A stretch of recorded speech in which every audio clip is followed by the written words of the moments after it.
Today, it's Wednesday, April 17th, 2013. Folks, we're going to walk the beat of a different drummer and to take our consciousness into the mind of a tracker. As the Raw Feed Live welcomes our guest tonight, Tamarack Song. Tamarack Song has spent his life studying the world's Aboriginal peoples, apprenticing to elders, and learning traditional hunter-gathering survival skills. He has spent years alone in the woods as well as living with a pack of wolves.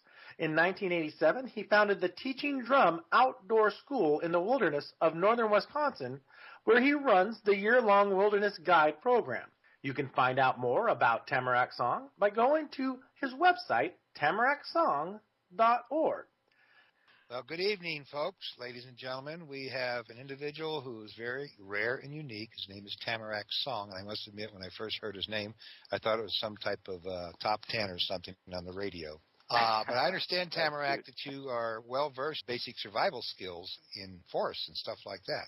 Perhaps you could tell us a little bit about how you found out about this information. I was fortunate to live when we were very young. We moved to a small farming town in rural Wisconsin, and my backyard was the swamps and fields and pastures and woodlots. So I ran around building forts and tracking animals and setting little traps and snares that never caught much, but I had a lot of fun trying to outsmart the animals. But basically it was just living with nature that did it for me. And then later in my life, I live in an area where there are a number of Indian reservations, and I got to know some of the elders, and they guided me through my adult years and taught me a lot of the old skills.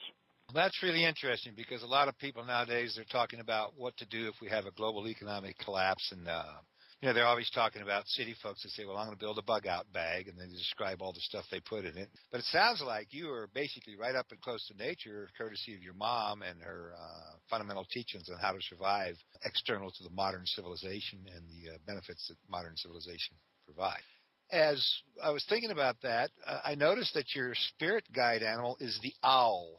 Yeah. Do you mind me backtracking a little bit? You brought up something that I think will help to illustrate my relationship with owl, ahead. Actually. Yeah, you mentioned bug-out bags, and they're all the rage now, and I'm all for it. I think bug-out bags should be had just in case. You never know. One of the cornerstones of survival is to be prepared for worst-case scenarios.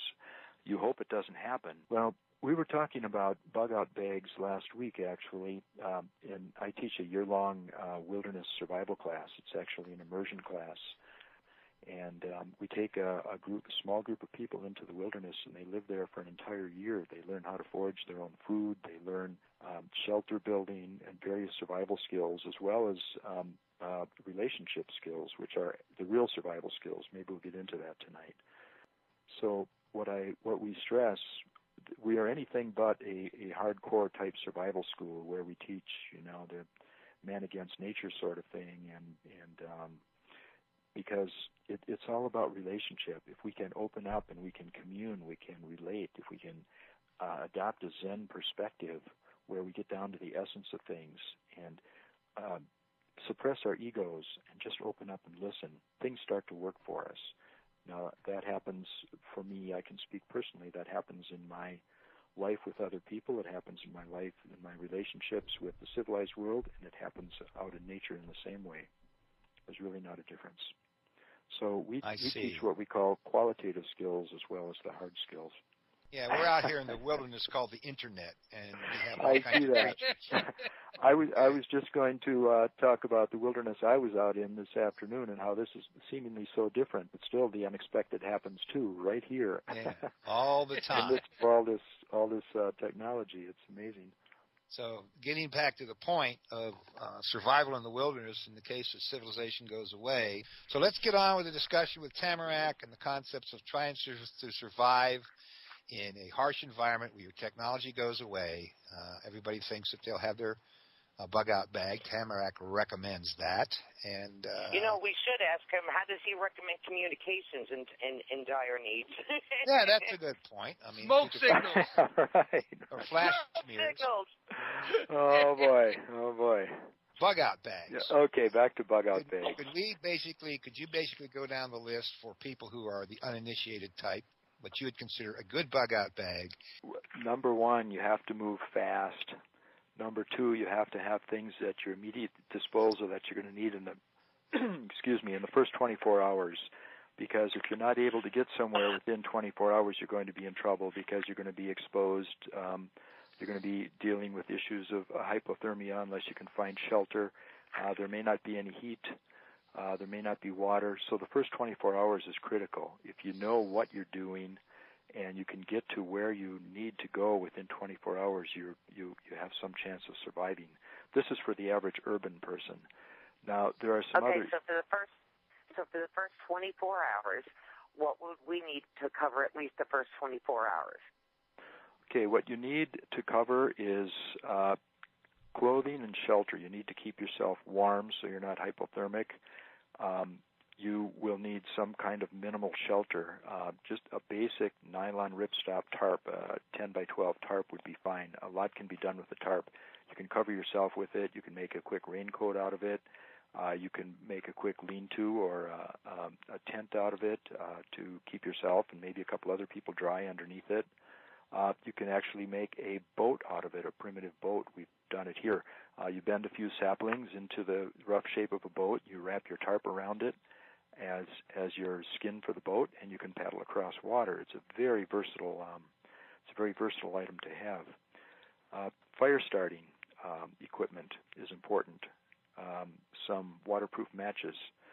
Now, these are the important things to have. Don't worry about food. In 24 hours, you do not need food. Don't even think about it. Food is heavy. Food can easily get ripped off. Other people are going to be hungry. You might get stopped by a gang on the street, and it's not going to be your typical gang. It's going to be people who want to feed their kids when it gets tough. And they're going to be after food. They don't care about your tarp. They're not going to care about your matches. They want food. So don't even bother to carry food because it's just going to get you in trouble and it weighs you down. It's going to be the heaviest thing in your gear. Don't worry about carrying water. You can go without water for 24 hours.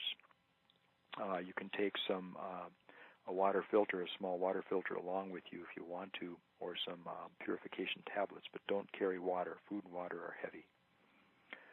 So what the essence, though, that I wanted, are there any other questions about what to carry in a bug-out bag? Well, we're just looking at along the lines that many people overstock. Yeah, they include exactly. stuff like one guy was going to take his laptop with him. Go figure that one. But yeah, right. And what about me taking in my nail polish, my acrylic? Right, and your hair blower and all that kind of stuff. Oh, yeah. Hair dryer. Well, I have a different list for women. You got to have those things. Just kidding. I mean, you got to give us guys something to go for, or otherwise there's why survive? Well, you can take a cat in your bug-out bag, Fanny. If you squeeze its tail, it'll start screaming. You can use that as a blow dryer. Oh boy! Oh geez. Thing Well, breaks, he's talking about stuff that weighs you down, man. I guess I can't bring the vibrator and batteries.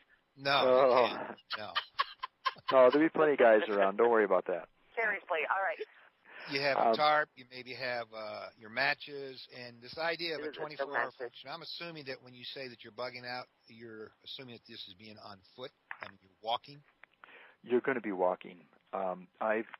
I've studied different scenarios in terms of either a partial or a total collapse, and it's very interesting the way the freeway system is designed.